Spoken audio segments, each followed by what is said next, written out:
열왕기하 18장 13절부터 25절까지입니다. 저절은 이제 아수르에게 굴복한 히스기야 왕의 내용입니다. 열왕기하 18장 13절부터 15절. 히스기야 왕 제14년에 아수르의 왕 사네립이 올라와서 유다 모든 견고한 성읍들을 쳐서 점령하며 유다의 왕 히스기야가 라기스로 사람을 보내어 아수르 왕에게 이르되 내가 범죄하였나이다. 나를 떠나 돌아가소서. 왕이 내게 지우시는 것을 내가 당하리다 하였더니 아수르 왕이 곧 은 300달란트와 금 30달란트를 정하여 유다 왕 히스기야에게 내게 한지라. 히스기야가 이에 여호와님의 성전과 왕궁 곳간에 있는 은을 다 주었고. 자, 히스기야가 14년째 통치하고 있을 때에 이스라엘을 멸망시킨 아수르가 유다 왕국까지 침공을 했습니다. 이스라엘 왕국을 멸망시킨 지 8년 지난 때였어요. 그러니까 이 전쟁에서 히스기야의 유다 군대는 패배를 합니다. 46개 성읍이 점령을 당하고 이 20만 150명이 포로로 끌려가죠. 자, 이때 이제 히스기야가 항복을 해요. 그리고 아수르 왕 사네립이 요구하는 대로 금 300달란트, 은 300달란트, 금 30달란트를 바칩니다. 이사야 선지자가 하나님을 의지하라고 하는데도 그냥 항복을 해버린 거예요. 그래서 그 금을 바치는데 이걸 보면 히스기야가 정말 믿음 좋은 사람이었지만 전투에서 계속 패배를 하니까 끝까지 하나님을 의지하지 못하고 결국 항복하고 말았다고 하는 것이죠. 이것은 뭐냐면 히스기야가 믿음이 좋았지만 아직 큰 환난은 경험해 보지 못했던 거예요. 그리고 환난을 경험해 보니까 그 믿음이 흔들려 버린 것이죠. 그 성숙이 안 됐다고 하는 거예요. 이론과 현실은 다른 거죠. 현실 속에서도 그대로 자기가 주장했던 그 믿음이 드러나야 그게 성숙한 믿음인 거예요. 그런데 현실의 어려움을 당하니까 그 믿음이 드러난 거예요. 진짜 성숙된 믿음이 아니었구나 하는 거죠. 그래서 믿음이라고 하는 것은 이론만 갖고 되는 것이 아니에요. 그것이 삶 속에서 드러나야 돼요.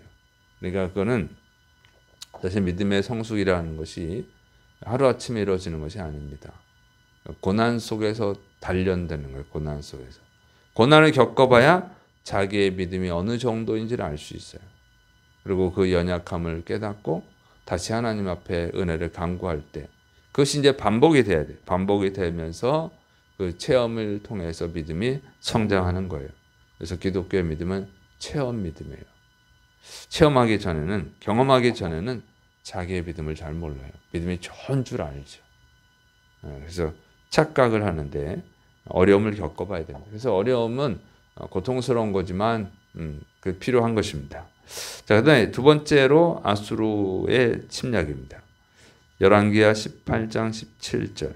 아수르 왕이 다르단과 랍사리스와 랍사게로 하여금 대군을 거느리고 라기스에서부터 예루살렘으로 가서 히스기야 왕을 치게 하매 그들이 예루살렘으로 올라가니라. 그들이 올라가서 윗못 수도 곁 세탁자의 밭에 있는 큰 길에 이르러 서니라. 아수르 왕이 1차 침공한 후에 어느 정도 시간이 지나서 오랜 시간이 아니라 금방 또 온 거예요. 2차 침공을 한 거죠. 그 2차 침공을 한 이유는 이제 본문 말씀을 보면 이렇게 추정이 돼요. 히스기야가 애굽 왕을 의지하고 아수르에서 벗어나려고 했던 거죠. 반후 아수르 정책을 한 거예요. 그러니까 히스기야가 아수르에게서 벗어나려고 한 것은 이 아수르의 침공 방식을 알았던 거예요. 그걸 이제 대비하려고 한 것이죠. 그러니까 이 아수르의 침공 방식은 어떠냐면은 약한 나라는 그냥 한 번에 탁 침공해서 정복해 버립니다. 이제 멸망을 시켜요. 그런데 좀 강한 나라는 한 번에 침공해서 멸망시키기 어렵죠. 그러면 어떻게 되냐면 뭐 2차례, 3차례, 4차례 이런 식으로 나눠서 정복을 하는 겁니다. 그래서 먼저 조공을 바치게 하죠. 항복을 하게 하고 조공을 바치게. 근데 아주 막대한 조공을 바치게 하는 거예요. 그러면 경제가 어려워지잖아요. 경제가 어려워지면 군사력을 유지할 수가 없죠. 다시 뭐 아수르랑 싸울 수 있는 군사력을 갖출 수가 없다고. 그러면 이제 약해졌을 때 또 쳐들어와요. 그래서 침공해가지고 또 뺏어가요. 그럼 점점 약해지죠. 그때 이제 마지막으로 침공을 해가지고 완전히 멸망시키는 거예요. 그러니까 항복하면 살려줄게 해놓고는 다시 나중에 또 쳐들어오는 거죠. 그래서 그런 식으로 침공을 하는 거예요. 그러니까 이제 히스기야가 그 방식을 안 거죠. 그래가지고 대비를 하려고 했던 거예요. 그러니까 또 그것을 빌미로 그거를 또 아수르가 쳐들어온 것입니다. 하나님을 조롱하는 발언을 하죠. 아수르가. 아수르 왕 사네립은 자신의 신하 랍사게를 보내서 히스기야와 하나님을 조롱하고 항복을 또 요구합니다. 조롱하는 내용이 이렇게 돼 있어요. 첫째는 애굽을 의지한 것을 조롱합니다. 열왕기하 18장 21절. 이제 내가 너를 위하여 저 상한 갈대 지팡이 애굽을 의뢰하도다. 사람이 그것을 의지하면 그의 손에 찔려 들어갈지라. 애굽의 왕 바로는 그에게 의뢰하는 모든 자에게 이와 같으니라. 그러니까 애굽 왕을 의지하는 것은 갈대 지팡이를 의지하는 것 같다는 거예요. 갈대 지팡이가 뭐냐면 갈대가 아주 잘 뻗죠. 그래서 정말 멋있어 보여요. 그러나 그 갈대는 그냥 부러지죠. 그냥 부러진단 말이에요. 별거 아니죠. 풀이니까. 그래서 멋있게 생겼지만 쉽게 부러지고 그럴 때 또 손을 다칠 수가 있는 거예요. 그래서 애굽을 의지하면 빨리 멸망한다. 그런 뜻입니다. 근데 이것은 이제 맞는 지적이에요. 이스라엘 왕들이 갈대 지팡이인 애굽 의지하다가 망했고 유다도 갈대 지팡이인 애굽 의지하다가 망하죠. 그래서 히스기야가 애굽을 의지하려고 했던 것으로 보이는데 그것은 정말 미련한 일이었다 하는 거예요. 두 번째는 여호와님을 의지하는 것도 조롱합니다. 열왕기하 18장 22절 23절.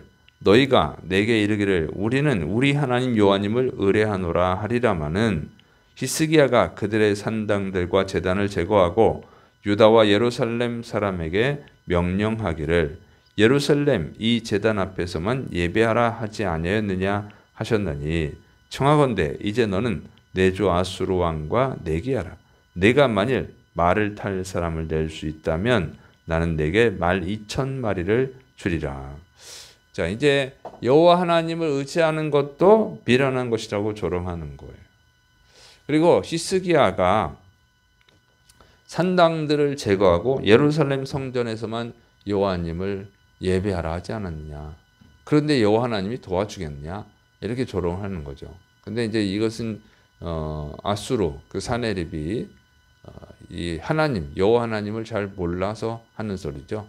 산당 제사를 하나님 미워하시는데, 근데 그 사람들 이방인들의 우상 숭배하는 이방인들의 관점에서는 그게 미련한 거예요. 하나님의 도움 받을 수 없다고 생각하는 거죠. 왜냐하면 우상 숭배자들은 우상을 많이 숭배할수록 복을 받는다. 그 우상, 그 신에게 복을 받는다. 이렇게 생각을 하고 있는데, 그런 관점에서 보니까 산당을 막 제거하는 거예요.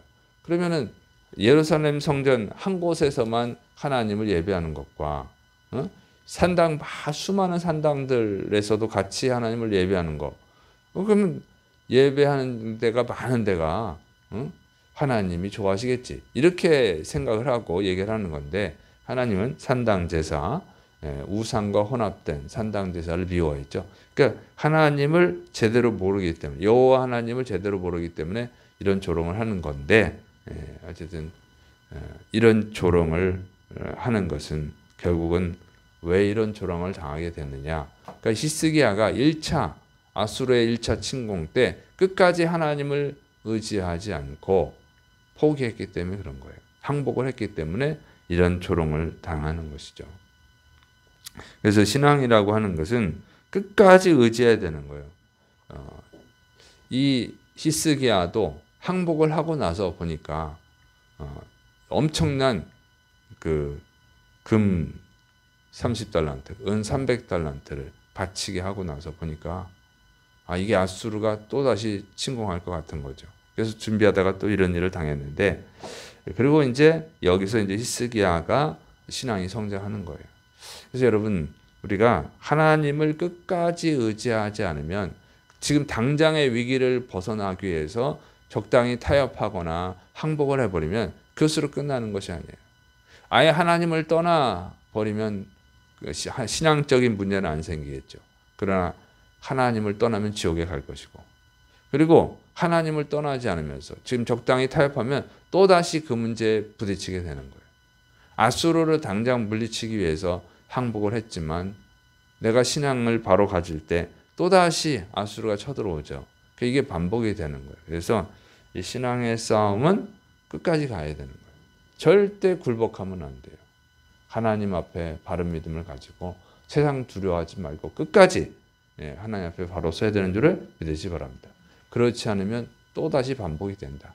그런데 이게 그렇게 한 번에 믿음이 탁 성장하는 경우는 많지 않아요. 사실은 이게 여러 번 반복을 해봐야 하나님을 끝까지 의지해야 되는구나. 끝까지 의지하지 않으면 또다시 어려움을 겪는구나. 이걸 깨달아야 끝까지 가게 돼요. 그래서 이 경험이 어쩔 수 없는 거긴 한데, 그러나 하나님의 말씀을 보면서 이런 말씀을 통해서 깨달아야죠. 빨리 깨달아야 되는 거예요. 이게 반복이 되면 어차피 깨닫게 서너 번 당하면 하나님 의지하지 않으면 어려움을 당하는구나 이렇게 깨닫겠지만, 그렇게 쓸데없이 여러 번 반복할 필요는 없죠. 우리가 성경을 통해서 깨달으면 한두 번 하고 끝나는 거예요. 한두 번에 깨닫고 끝까지 의지해서 승리하게 되는 것입니다. 그리고 우리가 실패하면, 믿음을 포기해버리면 하나님이 조롱당해요. 이렇게 아수르가 하나님을 조롱하잖아요. 하나님까지. 그래서 우리가 믿음이 성장해서 승리하고 하나님 조롱당하게 하는 자가 아니라 우리를 위해서 십자가에서 죽어주신 예수님을 조롱당하게 하는 자가 아니라 예수님께 영광 돌리고 하나님께 영광 돌리는 자가 되어야 될 줄을 믿으시기 바랍니다. 기도하겠습니다. 사랑이 많으신 하나님 아버지, 우리에게 하나님을 전적으로 의지하는 믿음을 주옵소서. 어려움 속에서 포기하는 것이 아니라 끝까지 하나님을 의지하고 승리해서 하나님께 영광 돌리는 믿음의 사람이 되게 하여 주옵소서. 예수님의 이름으로 감사하며 기도드립니다. 아멘.